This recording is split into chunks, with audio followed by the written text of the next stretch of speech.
चंडीगढ़ की वह रात चंडीगढ़ की सर्द रातों में एक अजीब सी शांति होती है। सड़कें चौड़ी हैं, पेड़ों की परछाइयाँ लैंपपोस्ट की रोशनी में लंबी लंबी दिखती हैं और हवा में एक हल्की नमी होती है।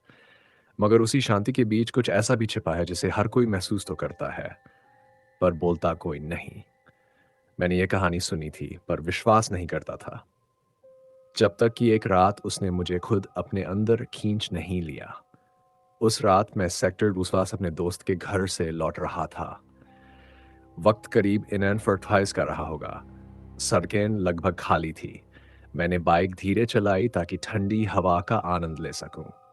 तभी मुझे पीछे से किसी और बाइक की आवाज़ सुनाई दी। मैंने शीशे में देखा, कोई नहीं था। आवाज़ फिर आई, और इस बार ज़्यादा करीब से।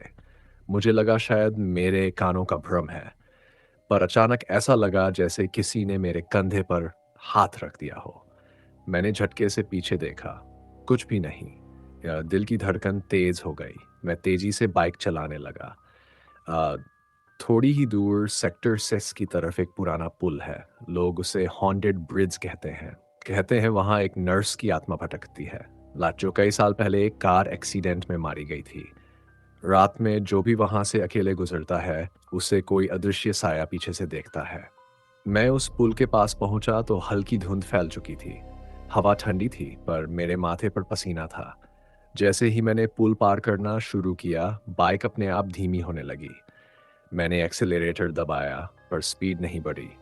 तभी मुझे पुल के बीच में कोई दिखाई दिया। सफेद कपड़ों में एक औरत बिल्कुल स्थिर खड़ी थी। उसके बाल चेहरे पर लटके हुए थे और वह मेरी ओर नहीं, नीचे पानी की तरफ देख रही थी।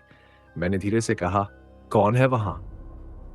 बाइक रुक गई, इंजन बंद, हवा थम गई, और वह औरत अब धीरे धीरे अपना चेहरा ऊपर उठा रही थी।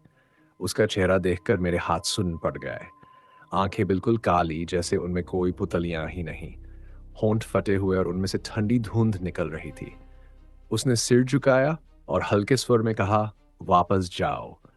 आवाज इतनी धीमी थी कि हवा में घुल गई, पर वह मेरे कानों के अंदर तक उतर गई।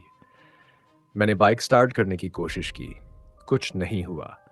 दोबारा कोशिश की, इंजन ने सिर्फ टक की आवाज की। अब वह औरत मेरे सामने से गायब हो गई, लेकिन मुझे अपने पीछे किसी की सांसें महसूस हो रही थी। ठंडी, बहुत ठंडी। मैंने बिना पीछे देखे बाइक से उतरकर पुल से भागना शुरू किया। पर जितना भागता गया, पुल खत्म ही नहीं हो रहा था। जैसे मैं एक जगह पर ही दौड़ रहा हूं, मेरी सांस फूल गई। और तभी पीछे से वही आवाज आई, कहा ना, वापस जाओ। मैं रुका नहीं, बस भागता गया। अचानक किसी ने मेरा हाथ पकड़ लिया, ठंडा, बर्फ जैसा हाथ। मैंने पलटकर देखा, ही औरत, पर इस बार उसके चेहरे पर कोई भाव नहीं था, बस खालीपन था। वह बोली, हर रात कोई आता है और हर रात कोई नहीं लौटता। मेरी चीख निकल गई। मैं कैसे भागा मुझे याद नहीं, बस इतना याद है कि अगली सुबह मैं अपनी बाइक के पास पड़ा मिला, पुल के किनारे। कुछ लोग मुझे उठाकर अस्पताल ले गए। डॉक्टर ने कहा मैं बेहोश था, लेकिन मेरे हाथ पर किसी के नाखूनों के निशान थे, गहरे, लाल और ताजे। उसके बाद मैं उस पुल के पास कभी नहीं गया। पर कभी-कभी रात में जब शहर सो जाता है, मैं अपने कमरे में अकेला होता हूँ और खिड़की के बाहर वही आवाज़ सुनाई देती है, वापस जाओ। और तब मुझे समझ में आता है, वह अब पुल तक सीमित नहीं रही।